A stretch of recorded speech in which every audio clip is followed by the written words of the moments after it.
Why, hello Year 9. Thanks for following the link as you should for your work at home. And this, as you can see, the title I want you to write down is Structure.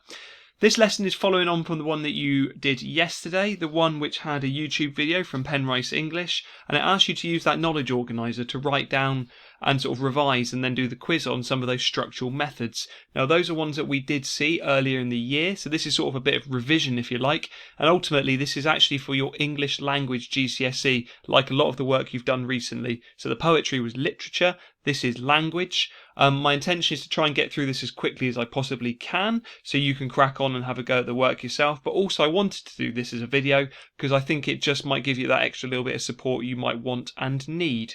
This lesson is also going to refer to the Hobbit extract as well. I'm going to ask you to reread that very shortly, so you'll need to lay your hands upon it. I've also uploaded that on to show my homework again, so that is there should you need it. So let's get moving. Title into your books. Right, click, click, click. Here we go. What I want you to do quickly though is vocabulary is key. You might remember, it feels like a while ago since you've been in one of my lessons maybe, but writing down and learning new words, absolutely key. So there's the image which I showed you before a few lessons ago to do with the Hobbit. And basically I came up with these 6 words. I'd like you to find and write down the definitions of these 6 words so I can look at them when I look at your work later. And the words are encompass, dwell, secreted, so not secreted, but secreted, malevolent, gnarled, and skeletal. Malevolent is one that we have used in the past, but I think you probably will need to look it up again. So pause this video for me now and look up those words, the meanings of those words, either in a dictionary or online, write them down, and then when you're ready, press play on this video and we'll keep going. So, The Hobbit. I never really mentioned this last time. A few of you will be familiar with it, but The Hobbit is like a fantasy novel written by J.R.R. Tolkien, the man who was also then responsible for The Lord of the Rings. So it takes place in this fantasy world, and in it you've got Bilbo Baggins is the name of the Hobbit, who's like a sort of a shorter version of a human.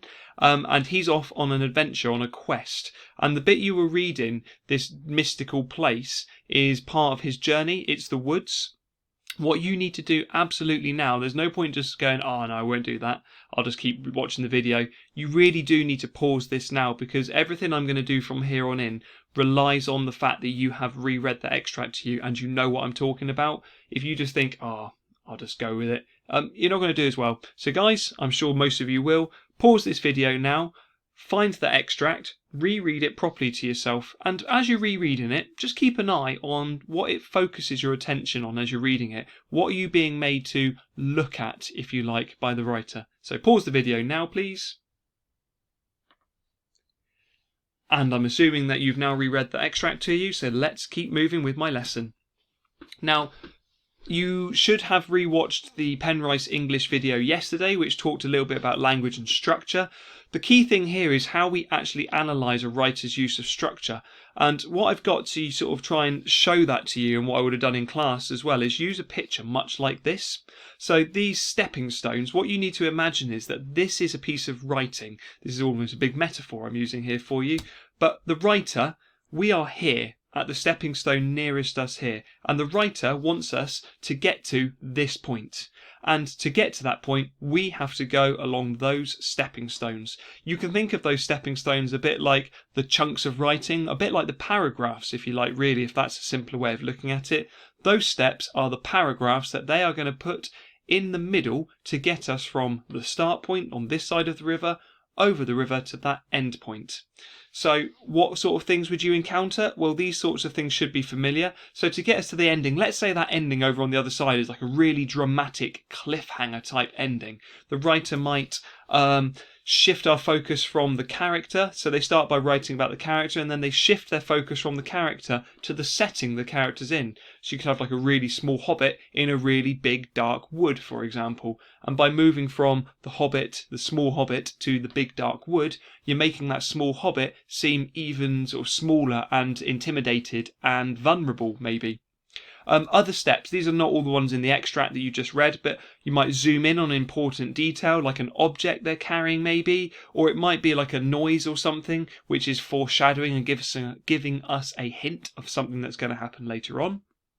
Another character might appear, or another character might start talking. That dialogue is another step which builds up the journey that these characters are going on.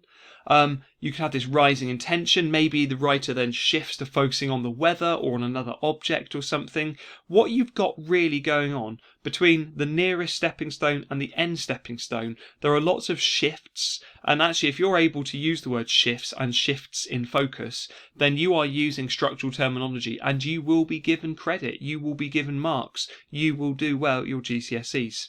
So have a look at that slide one more time, maybe pause it, just take it in, because I'm going through this relatively quickly. But think about a piece of writing like this. There's a start point, there's an end point, and there's steps along the way that get you there. And those steps take you on a bit of a journey. With that in mind then, the thing that you see in the yellow box there is the sort of question, or I should say in fact it's the exact question that you're going to get at GCSE. The question that they ask about structure is the same every time, because it could apply to any piece of text.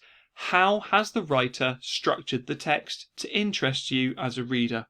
That word how at the beginning is a trigger word. We've talked about that word before. It means what methods has the writer used. Now I've taken a quick screen grab of the Hobbit extract that you guys have been using, as you can see on the screen there. And basically, when answering a question like this, how has the writer structured the text? Where do you begin? Well, my little trick is the one that I've said to you before, and it's the one that I'm about to reveal to you now. And basically, talk about something in the beginning, something in the middle, something in the end of that extract. So beginning will come from the first paragraph, maybe 2 paragraphs. It depends really if they're about the same thing. The middle, that doesn't just have to be 1 paragraph in the middle. The middle is often quite a big chunk. The end, I mean, looking at this extract, where does the end begin? That's up to you really. For me, it's the bit where it starts almost rounding it off and starting to move towards a point of finishing. That would be the end. So for this bit maybe, it's probably the sort of sentence with there was no movement of air, somewhere like that, or maybe the had to go on. In fact, probably looking at it now, the but they had to go on sentence, which is about 5 or 6 lines up from the bottom, is probably the end there. And with the beginning, middle and end, so we're going to answer that question in a minute together. How has the writer structured the text to interest you as a reader? So what do they do in the beginning that interests us, that makes us curious, that makes us wonder something? What do they then do in the middle that's different, but also still keeps making us interested, maybe in a slightly different way, looking at something different? And at the end, what do they do at the end to make us interested? So the questions I would sort of say to you there is, what are we introduced to in the beginning? And like here, you're going to see my paragraph on that in a minute, so I won't say too much about the extract here, but what is our attention focused on?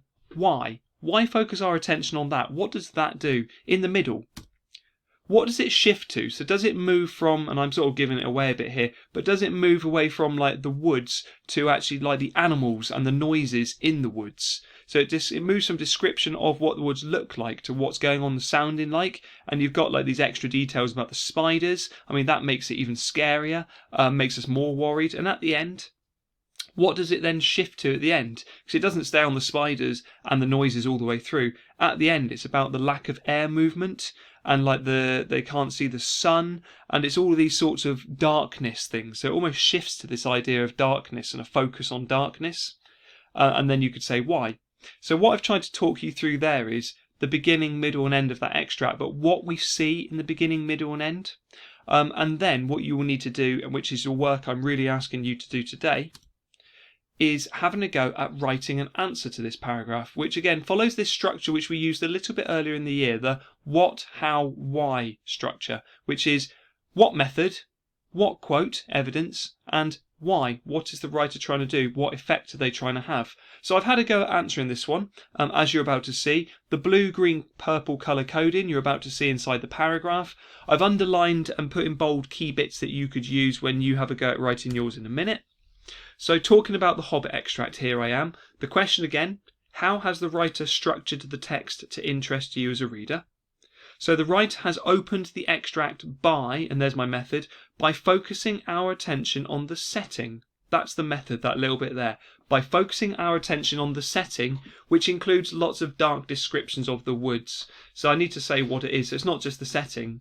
It's the fact that the setting is gloomy, the setting is dark, it's sinister, it's full of, the rotting leaves. And then I put my quote in green there. It's only quick, and they're embedded. As you can see, I've put a couple of little embedded bits. Strangled with ivy and blackened leaves. What I do next is I do not analyse those words. If it's a language question, I absolutely unpick the words. This bit, do what I've done in purple. By focusing on this, the tone is very sinister and it creates an unsettling feeling for us. And here comes like a mini prediction, as we are worried that the characters could be in danger in the woods. Now that is not the top level mark paragraph, it's a straightforward one, but that is the sort of thing that you need to do. It's a what, how, why. What have they done at the beginning? Where's my evidence? What effect does that have by focusing on the dark woods? And I've said there, it makes us feel unsettled.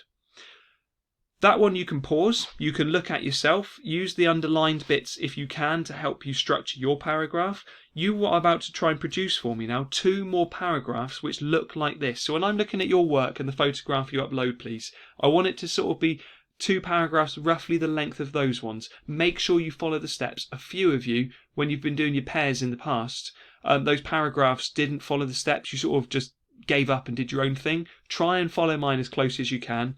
My next 2 paragraphs I'd suggest that you'd want to write.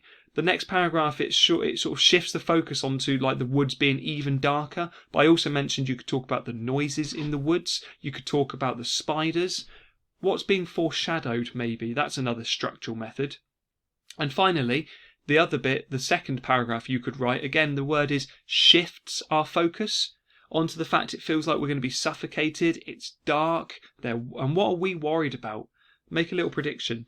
This final little box, which I'll leave you with here as well so you can pause and help, those are sort of some tones and feelings words. We did do a load of these in our books, probably about 2 months ago now, just after Christmas. But you may not have that or you may have forgotten it. I think some of those words, not all, but some of those words could be really useful for you to unpick the Hobbit extract. So you've reached the end of this video. What I would ask one more time, be really clear on the homework. Well, not homework, it's not homework, is it? But it is sort of the remote learning that you're doing at home for the lesson today. Rereading that extract, which you should have done. I've written my paragraph or the paragraph about the opening paragraphs. Now you are going to do 2 more paragraphs like the one in blue there on my screen. Follow those what, how, why structure and then send me a photograph of that. Do your best. If you find it difficult, just give it a go, particularly explaining. I mean, you're all very capable of explaining what sort of effect the writer is having on us at the different points. And where possible, use that knowledge organiser sheet that you've got and see if you can spot any other methods. If nothing else, you're talking about how it shifts the focus from something like the woods to the noises, let's say. Right, I'll sign out because otherwise I'll witter on too much longer. I hope you have a nice Friday break, not that you can do much, and I will speak to you virtually next week. I look forward to seeing your work. Thanks, Year 9. Bye-bye.